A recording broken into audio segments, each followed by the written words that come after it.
All right, here we are at the sewing machine, getting ready to install our halves of our separating zipper. Now I've already done one half over here where I've secured my lining and my fabric, folded it back with a folded crease lined up at the zipper teeth, and then the last step I'll have is actually top stitching it. But the reason why I have these laid out is so that when you get ready to pin your two halves in place, make sure you lay it out on your table workspace so that you have your left and your right fronts, and making sure that your zipper is the correct side forward. Now, if your zipper pull happens to be one that can go reversible, meaning on either side, not so much an issue, but if it is a one-sided zipper pull, it's very important that that be on the outside of the garment. So we will set this one aside since that one has been done. And then this piece will actually get inserted in here. So knowing that that lines up there, now I'm sorry, I'm going to have to adjust my camera here, but maybe I can rotate these into place. All right, this one is also a little tricky because it's got the zipper pull. I may, as I stitch, keeping this out of the way, once I reach a certain distance, I can slide it past to where I've already sewn and then move past it, so my zipper foot doesn't, cause my stitching to kind of bubble out to the side of my seam. So I essentially want these to go in between these layers.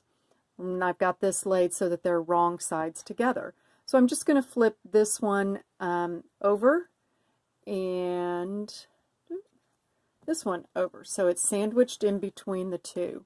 The other thing too is I'm making sure that I've got my seam allowance at the top and the bottom, which should be essentially 1/2 inch in, I believe, the case that the patterns that you all were doing. Let me just look real quick at my other one, how I did that. Yeah, I lined these up at the top. All right, so I am actually going to do this stitching with a 1/4 inch. So I'm lining up all my raw edges. Remember our lining, we trimmed off a 1/4 inch, so that should shift it over for us. Raw edges of my fabric to the edge of my zipper tape. There we go. Just to kind of secure it in there. I'm not going to go crazy with the pins. And then make sure you also have put on your zipper foot on your machine so that your needle can pass to one side and the zipper teeth be to the outside of the needle. Now let's readjust our position there. All right. Your zipper foot might look a little different than mine, but remember, you just install yours, move your needle to whichever side. So my zipper teeth are on the open side of my zipper foot. And I'm going to stitch it with approximately a 1/2 inch seam allowance. This one I'm going to actually do on kind of a regular stitch length. So on down the edge here. And like I said, if you need to maybe pull this slider back out of your way so that you can get things to line up, that's fine. And on down. And this last little bit too on one of the sides is a little tougher to get by. Do the best you can. Secure your seam. And good. Now let's see if we can get a little angle on the iron over here. All right. I'm going to fold this back away from the edge here. And I want to iron my lining nice and flat away from the zipper tape. Okay, now then, flipping it over this way though, good, you can see, I'm going to actually get my fold line, which should then be my 1/2 inch seam allowance. That fold edge should just cover the edge of my zipper teeth. Okay, give that a nice little press. And that little slider, move it out of the way as I may need to. Okay. All right. Now back over to the machine. Let's square up our view here. And you may want to pin or baste this into place. That's all right. Oh, I'm going to need to switch. because now my zipper teeth are to the right of my needle.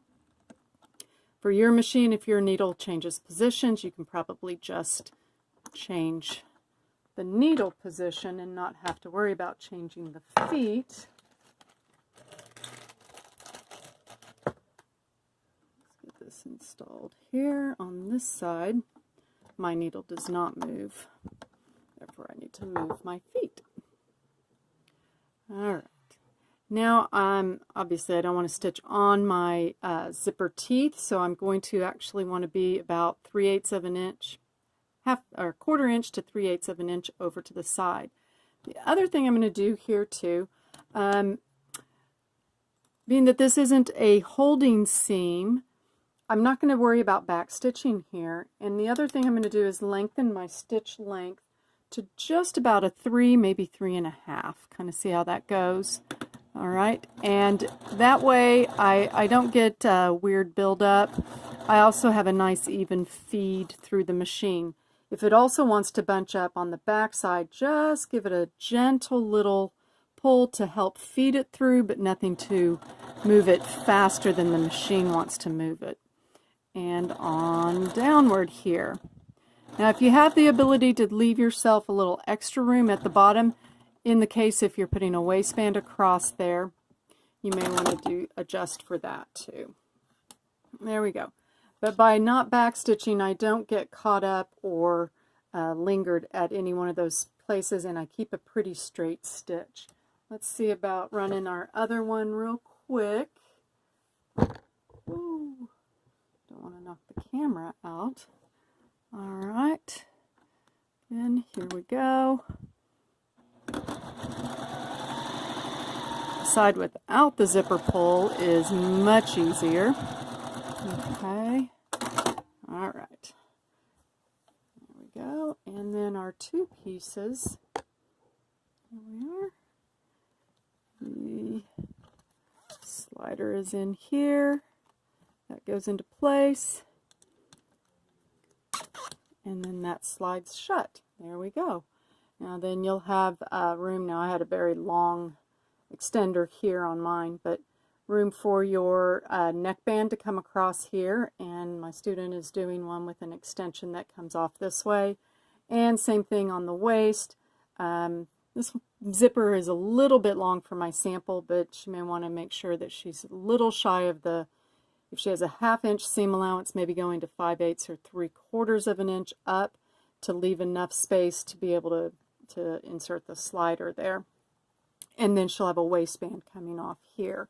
Now if the lining got a little bit long, that's okay. It can be trimmed to the shape, and then any of these edges, because that's getting a collar around it, can be basted together and then treated as one layer of fabric.